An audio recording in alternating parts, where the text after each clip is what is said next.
अब आपने उसको कैसे आइडेंटिफाई करना है? फ़र्ज़ करो ये फिटस का एक एक्सरे है, ये आपके पास लैब में भी लगे हुए हैं।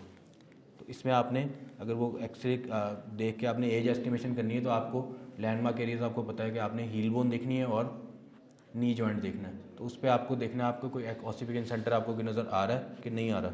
अब जिस तरह ये है नी जॉइंट, ये है हील बोन, ये बोन्स नज़र आ रही हैं आपको। ये वाइट वाइट क्या है? सॉफ्ट टिश्यू शैडो है, ठीक है। इसके अंदर आपने देखना है कि आपको कोई स्पॉट्स नज़र आ रहे हैं हील बोन के अंदर या नी जॉइंट के अंदर ऑसिफिकेशन सेंटर्स के। कुछ आइडिया हो रहा है इसमें? कहाँ पे? ये देखो नज़र आ रहा है, ये स्पॉट नज़र आ रहा है हील बोन पे, और ये वाला। तो ये आपको दो स्पॉट्स नज़र आ रहे हैं। ये कौन सा एरिया है? हील बोन जो होता है, कौन सी बोन होती है वहाँ पे? कैल्केनियम और उसके ऊपर टेलस। तो अभी जिस तरह मैंने आपको बताया था, कैल्केनियम कब अपीयर होती है? 5th मंथ ऑफ इंट्रायूटरन लाइफ, और टेलस 7 मंथ। अब यहाँ देखेंगे हम लोग कि सॉफ्ट टिश्यू शैडो के अंदर हमें कोई स्पॉट नज़र आ रहा है, वहाँ से शायद ना साफ लग रहा हो लेकिन नहीं है इसके अंदर। तो इस तरह से एक्सरे अगर आप देखोगे एस्टिमेशन करने के लिए, आपको कोई कह दे, कोई पूछ ले यहाँ भी या कहीं भी आप देखो एक्सरे, तो आप क्या कहोगे? इसकी एस्टिमेशन कितनी बताओगे?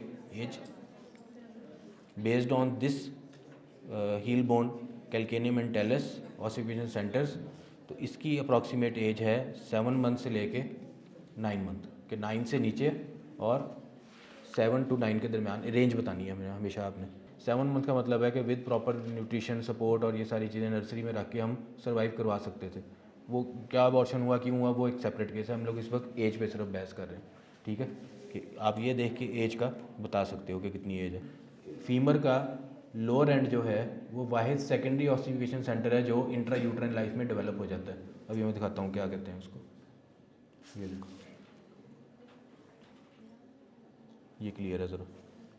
अब देखो, ये फीमर बोन है, ये नी जॉइंट है, ये टिबिया फिबुला, ये हील जॉइंट है। अब कुछ नज़र आ रहा है आपको? ये नज़र आ रहे हैं ना दो स्पॉट्स, ठीक है। कैल्केनियम का है, टेलस का है। अब नी जॉइंट पे आप देखो, ये डॉट नज़र आ रहा है, ठीक है। इसका मतलब है कि इसका ये लोअर एंड ऑफ फीमर का ऑसिफिकेशन सेंटर सेकेंडरी जो है वो अपीयर हो चुका है। तो इसका मतलब है कि foetus is full term, 9 month का फीटस है। उसकी क्यों अबॉर्शन हुई, अगर कोई केस हो जाए या उसके फैमिली वाले कहें या पुलिस अगर इस तरह कोई केस अगर ले आए या उस अगर एग्जामिन करना पड़ जाए या मेडिकल लीगल उस पर हो जाए, तो ये केस बन सकता है इसके ऊपर कि फुल टर्म फीटस को क्यों अबॉर्ट किया गया है ये। लेकिन उसको परसू नहीं किया जाता हमारे अनफॉर्चुनेटली, लेकिन ये केस इस पर फुल टर्म फीटस का एक अलाइव बंदे की तरह बनता है कि क्यों उसको किल किया है। तो अब बेसिक जो हम अभी तो एज एस्टिमेशन की बात कर रहे हैं, तो आपको इसको देख के क्या आप बताओगी इसकी एज, कि क्योंकि ये अपीयर्स हो चुके हैं लैंडमार्क पॉइंट्स। तो approximate age according to this X-ray is 9 month of intrauterine life, या फुल टर्म फिटनेस है 40 वीक्स का।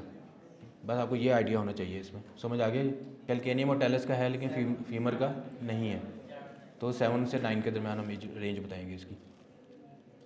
ये भी इसी तरह है। ये मल्टीपल एक्सरेज आप गूगल भी कर लोगे, हमारे पास भी लगे हुए हैं यहाँ पे, अपने लैब में भी लगे हुए हैं, तो आप देख लोगे। आप गूगल करके भी अपने प्रैक्टिस के लिए भी कर सकते हो। देख के आप लिखो कि 7 मंथ फीटस एक्सरे, आपको इतने सारे मिल जाएंगे, आप अपने प्रैक्टिस के लिए भी कर सकते हो। ये ज़रा डल है लेकिन यहाँ पे आपको ये नज़र आ रहा है, तो इसका मतलब है कि 9 मंथ इसकी एज है फीटस की।